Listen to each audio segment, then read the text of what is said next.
Assalamualaikum warahmatullahi wabarakatuh. Teman-teman sekalian, berikut tutorial ya cara mengolah data dengan menggunakan Smart PLS. Nah, ini kita mulai dari awal pengambilan data sampai dengan nanti pengolahan data selesai. Nah, pertama yang kita lakukan yaitu kita membuat terlebih dahulu instrumen survei yang akan kita bagikan kepada responden. Nah, di sini instrumen surveinya kami menggunakan Google Form untuk mendapatkan jawaban dari responden menggunakan Google Form.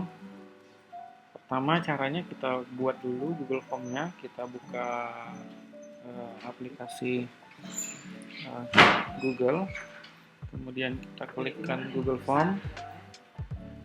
Nah, nanti akan muncul seperti ini, kemudian kita buat formulir baru dan kita buat formulirnya sesuai dengan instrumen yang akan kita bagikan.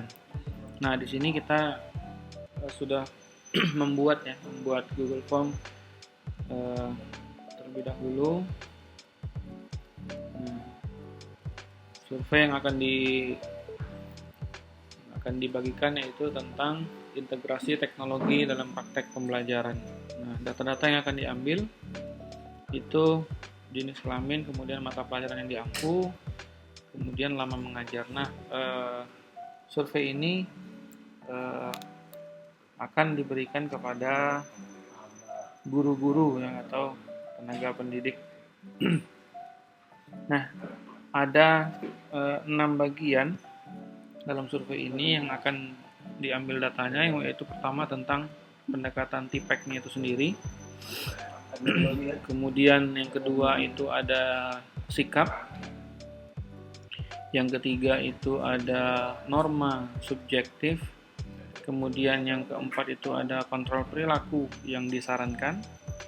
Kemudian yang kelima itu ada niat perilaku, dan yang keenam itu ada perilaku itu sendiri. Nah, setelah kita membuat Google Form, maka kita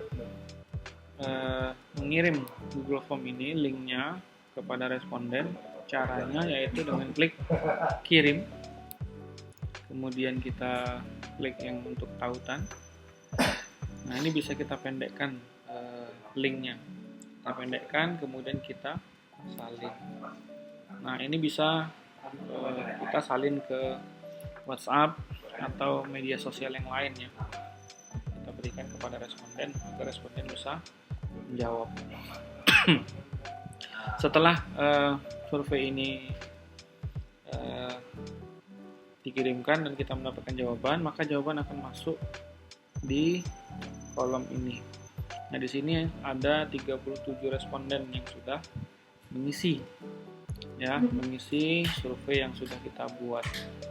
Nah, bisa kita lihat di sini, lihat di spreadsheet hasil dari jawaban survei yang kita sebar. Nah, ini berikut adalah data-data yang sudah didapatkan. Nah, kemudian data ini kita download. Kita klik file, kemudian kita pilih download dan kita simpan dalam Excel. Nah, setelah selesai di-download, kita lihat hasil downloadnya. Ini dia hasil downloadnya. Nah, hasil download ini nanti kita ubah dengan singkatan-singkatan, karena di atasnya awalnya itu adalah bukan singkatan ya. Kita ubah dengan singkatan-singkatan, nantinya akan menjadi seperti ini. Nah, ini adalah yang sudah diperbaiki. Nah, ini adalah TPEC disingkat dengan TP. TP1 ini adalah pertanyaan pertama pada bagian TPEC. Kemudian sampai dengan TP5, kemudian S ini adalah singkatan dari sikap. Ada 7 pertanyaan untuk sikap, kita singkat dengan S. Kemudian NS ini adalah norma subjektif. Nah, ada 5 pertanyaan, kita singkat dengan NS ya. KP ini adalah kontrol perilaku. Kemudian NP ini adalah niat perilaku. Dan P ini adalah perilaku. Ya, ada 9 pertanyaan dalam survei. Nah, setelah kita buat seperti ini, kemudian kita save as. Ya, file Excel tadi kita save as menjadi format CSV. Ya, di sini kita ubah menjadi format CSV. Ya, kemudian kita save. Ya, menjadi format CSV. Nah, setelah menjadi format CSV, barulah sekarang kita beralih ke aplikasi Smart PLS. Nah, di sini tampilan awal dari Smart PLS-nya ini adalah Smart PLS yang keempat, generasi keempat. Nah, kita buat proyek baru, kemudian kita beri nama Survei Integrasi Teknologi. Nah, kemudian kita klik buat. Nah, setelah kita klik buat, itu akan muncul dua option di bawahnya, import file data, kemudian buat model. Nah, pertama kita import dulu file data. Nah, import file datanya kita ambil dari data yang sudah kita download dari Google Form tadi, yang sudah kita simpan dalam format CSV tadi ya. Nah, kita ambil datanya. Nah, ini ya. Dalam format CSV ya, jangan lupa. Kemudian kita open. Nah, ini ya. Kemudian kita import. Nah, ini adalah data yang sudah masuk ke dalam aplikasi Smart PLS. Dia sudah menghitung dari masing-masing indikator ya, masing-masing indikator. Ada nilai rata-ratanya, ada mediannya, ada skala min, skala max, min yang diamati, max yang diamati, standar deviasi, kelebihan kurtosis, kecondongan, sama nilai V. Ya, di sini. Ini datanya sudah masuk ke dalam aplikasi. Kemudian kita klik yang buat model. Kita pilih PLSM, kemudian kita buat namanya. Proyek. Misalnya ya namanya. Buat namanya. Nah, akan muncul ke halaman seperti ini. Nah, kita selanjutnya akan membuat variabel ya, variabel yang akan kita gunakan ya, yang akan kita gunakan. Caranya kita klik di sini variabel laten, kemudian kita buat variabelnya. Jadi tadi ada 6 variabel ya, 6 variabel. Yang pertama itu TPEC ya. Yang kedua itu ada norma subjektif. Kemudian yang ketiga itu ada sikap. Ya, ada sikap. Kemudian itu ada kontrol perilaku.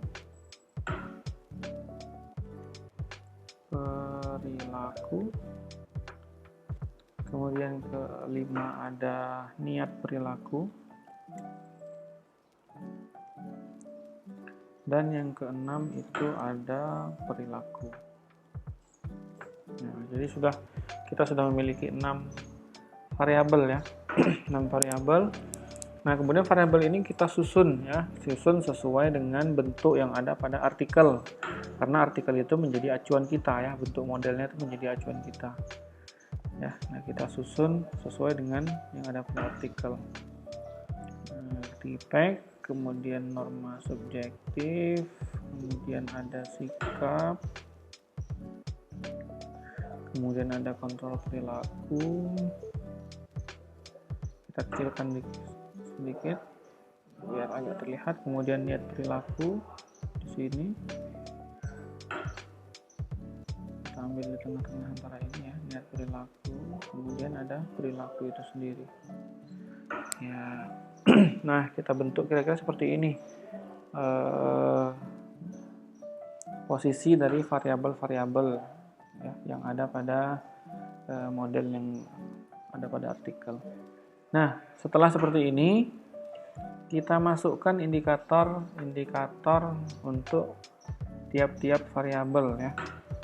Nah, jangan sampai salah, itu harus sesuai dengan indikator pada masing-masing variabel. Nah, makanya ini singkatannya juga kita harus paham, harus tahu ya. Nah, untuk TP ini adalah variabel yang akan kita masukkan ke indikator ya, mohon maaf, indikator yang akan kita masukkan ke dalam variabel tipek. Caranya kita blok. Ini ada 5 indikator, kita blok, kemudian kita klik tahan. Kemudian kita arahkan kepada variabel tipek sampai dengan ada tanda seperti ini. Tanda tambah ya. Kemudian setelah ada tanda tambah kita lepas. Nah, maka 5 indikator pada variabel tipek itu sudah terinput. Nah, ini bisa indikatornya ini kita pindahkan ke kiri ya, sesuai dengan bentuk model yang ada pada artikel. Caranya kita klik kanan, kemudian sejajarkan indikator ke kiri. Nah, seperti itu. Nah, kemudian untuk variabel yang kedua, norma subjektif, kita lihat indikatornya di sini ada 5 juga ya, norma subjektif ada 5. Kita klik, kita blok dulu indikatornya, kemudian kita klik tahan, arahkan kepada variabel norma subjektif sampai dengan ada tanda, kemudian kita lepas. Nah, sudah masuk. Nah, kemudian kita arahkan susun di sebelah kiri, maka klik kanan, sejajarkan indikator ke kiri. Nah, sudah. Nah, kemudian sikap. Kita lihat indikator sikap. Nah, di sini ada 7 indikator sikap. Sama, kita blok, kita klik tahan, arahkan kepada variabel sikap sampai dengan ada tanda tambah, kemudian kita lepaskan. Nah, indikator variabel sikap sudah masuk. Nah, seperti ini ya, teman-teman. Terakhir, kontrol perilaku. Disingkat di sini indikatornya KP. Ada 5. Dengan cara yang sama. Kemudian kita pindahkan indikatornya ke sebelah kiri biar lebih rapi. Nah, kira-kira seperti ini. Nah, ini juga nanti akan kita masukkan indikatornya juga. Caranya juga sama ya. Niat perilaku ya, disingkat dengan NP. Di sini ada 3 indikator, kita klik tahan, arahkan kepada variabel niat perilaku, kemudian kita lepaskan. Nah, masuk 3 variabel niat perilaku. Kemudian perilaku itu sendiri, nah ini ada 9 ya, banyak nih 9. Kita blok semuanya, kita klik tahan, arahkan kepada variabel perilaku. Oke, nah semua indikator sudah kita input ke dalam variabelnya masing-masing. Nah, ini kira-kira gambarnya seperti ini. Nah, setelah seperti ini, kemudian kita hubungkan. Caranya kita klik yang bagian menghubungkan ini ya. Nah, kita klik yang menghubungkan. Setelah ini aktif, maka cara menghubungkannya ini ada nih. Tekan tombol kiri mouse pada variabel dan tarik panah ke variabel lain atau koneksi lain. Nah, jadi caranya kita klik tahan pada satu variabel, kemudian kita tarik ke variabel lain ya. Nah, nanti akan muncul garis. Nah, ini contohnya seperti ini ya. Kita klik tahan sampai dengan variabel lain. Nah, kalau sudah terhubung nanti dia warnanya hijau. Nah, kalau sudah warnanya hijau bisa kita lepas. Nah, kalau sudah terhubung nanti variabelnya akan berubah menjadi warna biru. Nah, kita hubungkan sesuai dengan bentuk model yang ada pada artikel ya. Tipek kita hubungkan ke niat perilaku, kemudian tipek lagi kita hubungkan ke perilaku, norma subjektif kita hubungkan kepada niat perilaku. Nah, ini kemudian sikap kita hubungkan kepada perilaku, niat perilaku, maaf. Kontrol perilaku juga kita hubungkan kepada niat perilaku. Kemudian kontrol perilaku kita hubungkan kepada perilaku, dan niat perilaku itu sendiri kita hubungkan ke perilaku. Nah, ini sudah terkonek ya antar variabel. Nah, kemudian kita bisa merapikan nama-nama dari variabelnya agar lebih rapi lagi. Nah, kita jadikan seperti ini saja.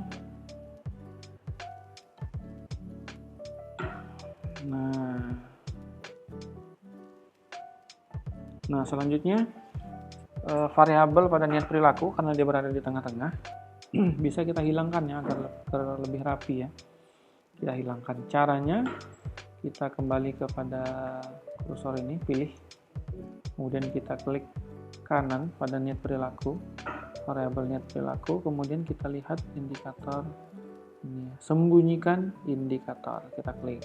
Nah, maka indikatornya akan hilang ya, bukan hilang ya, maksudnya dia tidak muncul, tidak nampak. Nah, ini kira-kira sudah sesuai dengan model yang ada pada artikel yang menjadi acuan. Nah, setelah seperti ini, selanjutnya yang harus kita lakukan adalah menghitung berapa nilai dari masing-masing variabel ini, hubungannya ya atau dampaknya ya. Kita lihat cara menghitungnya. Ini ada bagian menghitung, kita klik saja, kemudian di paling atas ada algoritma LSM, kita klik. Nah, pengaturannya kita biarkan saja pengaturan standar ya, pengaturan standar, kemudian langsung saja kita klik mulai perhitungan.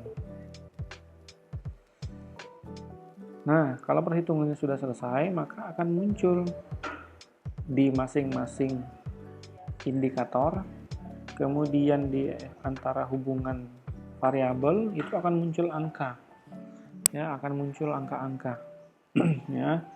Nah, jangan lupa kita lihat outer loadingnya, kita lihat data yang di bawah 0,7 ya, yang tidak validnya. Nah, data yang di bawah 0,7 ini harus kita hapus ya, harus kita hapus ya, agar nantinya datanya menjadi valid. Nah, cara menghapusnya nggak boleh kita langsung hapus semuanya ya. Misalnya ini kita langsung hapus, ada KP2, ada NS4, NS5, P1, P2, P8, P9, S3, S5. Nanti kalau langsung semuanya dihapus sekaligus, nanti akan mempengaruhi data yang lain. Maka caranya kita hapus satu persatu ya, satu kita hapus, setelah itu kita hitung. Nah, oke, mari kita coba. Kita hapus dulu P9 ya, kemudian kita hitung lagi, kita ulangi lagi, hitung seperti tadi, mulai, kemudian kita lihat lagi outer loadingnya. Nah, masih merah, kita hapus lagi yang S5 nya. Kita hitung algoritma LSM, kemudian mulai penghitungan, kemudian kita lihat lagi setelah selesai penghitungan, lihat outer loadingnya.